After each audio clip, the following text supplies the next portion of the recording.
Hey everyone, welcome back to the podcast.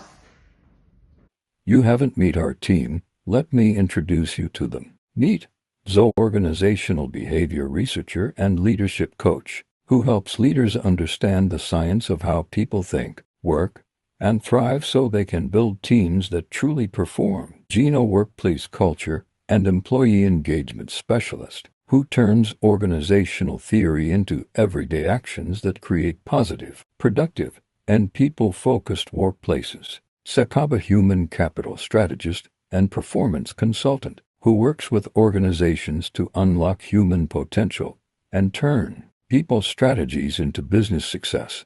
Today we're diving deep into organizational behavior, OB for short. What it is, why it matters, and how it shapes the way we work and lead. We're going to explore things like motivational theory, how perception affects our judgment and decisions, and even the concept of matching people to the right jobs and organizations. Yes, OB is one of those things that sound academic at first, but honestly, it's everywhere in real life. Roberts and Judge describe it as studying how individuals and groups behave within an organization, and that applies whether you're running a company, managing a sports team, or leading a volunteer group. Exactly, and it's not just about being nice to people. OB can literally make or break an organization's success. Two companies might have the same access to markets, capital, and resources, but the one that manages people well, they are the one that usually thrives. Take Amazon and Takeoff, for example. Amazon have been here for a couple of years now, but no one really goes to them. At least I don't. And then with Takeoff, you just trust them. They've been here longer, and it's what South Africans want. Yeah, absolutely. I mean, I always shop on Takeoff when I'm looking for something online. So let's start with why OB is important then. Studies, like the one done by AT&T, found that over 95% Wow. of managerial failures were due to poor people skills and not technical incompetence. That means people were literally losing their jobs because they didn't know how to handle relationships and conflicts, and not because they didn't know enough about finance and marketing. Hold on now. Did you hear the unemployment rate went up? And this is exactly what we're speaking about. Yeah. Just yesterday, it went up to 33%. Really? Yeah, it's a big problem in this country. And I mean, that's where the real life examples come in. Positive OB behaviors might include employees suggesting solutions to their managers, adapting to new changes, or communicating effectively with managers. But on the flip side, negative OB behaviors could be spreading rumors, missing deadlines, or refusing to take responsibility for their actions. It's like constant balancing act, encouraging the good behaviors, like just offering those rewards to employees and minimizing the bad. I mean, you don't want to be giving them one too many leave days. And this is what shapes the organization's culture. Yes. So let's talk about one of OB's biggest areas, which is motivation theories. These explain why people start, maintain, and direct their work behavior. We've got the classic Maslow's hierarchy of needs, which I'm sure we all know about, where basic needs need to be met before people can focus on higher goals, such as creativity and innovation. Yeah, Maslow really highlights those needs, as well as the Hertzberg's two-factor theory, which states about our hygiene factors and motivational factors, like your salary and working condition, or your recognition and growth, which can actually increase satisfaction. We also have equity theory by Adams, which is all about fairness. If employees feel they're bringing more than they're getting out compared to others, they'll just adjust their effort, and it's usually downwards. True. And let's not forget the expectancy theory by Bloom. Vroom. People are motivated when they believe their efforts will lead to performance, and then their performance to rewards and coming out. We all love rewards. Yes. So they see those rewards as valuable to them. Yeah, that might be the one theory that everyone believes in. Plus, there's goal setting theory from Locke and Lamb. Clear, challenging goals plus feedback usually leads to higher performance. And of course, the reinforcement theory by Skinner reminds us that rewarded behavior tends to be repeated. Now, stay with me, people. It's a lot of theory, but they all tie back to one truth. When people's needs are met, goals are clear, rewards are fair, and they're more likely to engage and perform. Wow. Now, let's move on and talk about perception. How we interpret the world around us.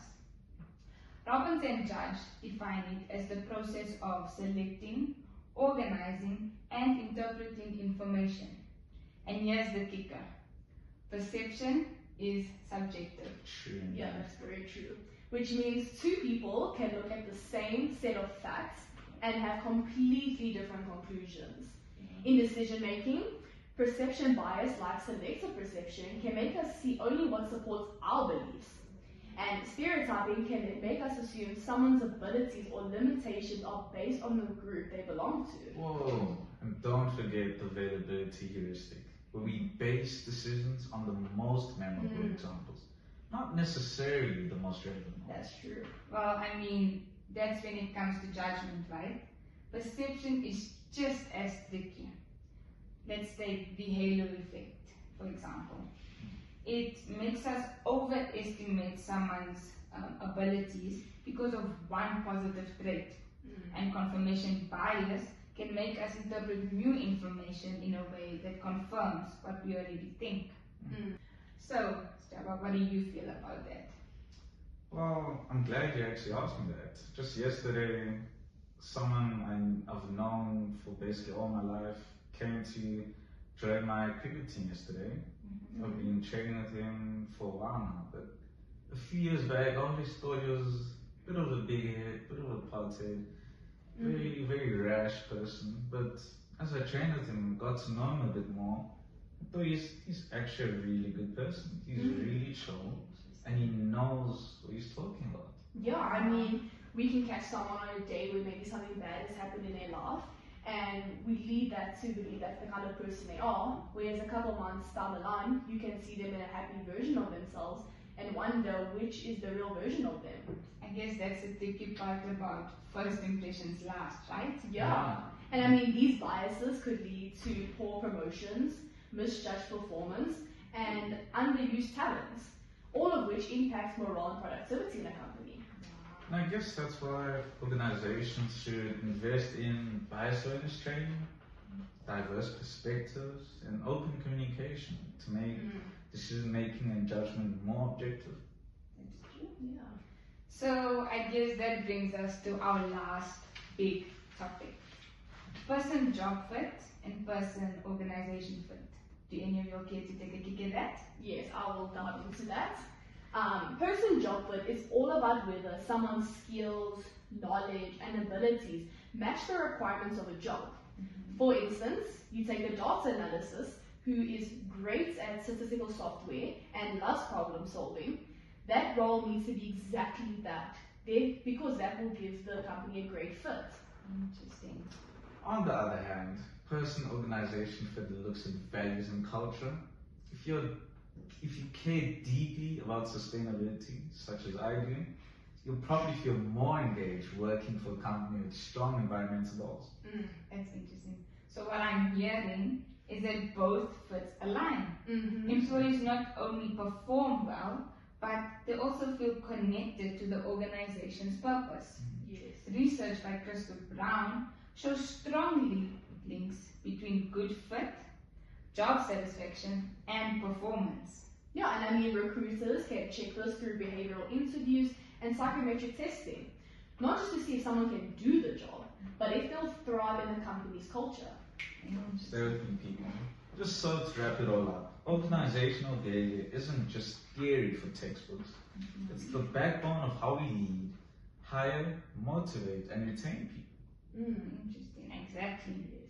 Whether it's understanding perception to make fair decisions, using motivation theories to keep people engaged, or matching the right people to the right roles. It's all about creating workplaces so that people can do their best work. Yes.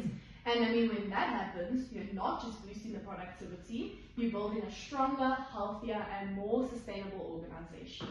True. Hit the nail on the Thanks for listening, and we'll catch you next time.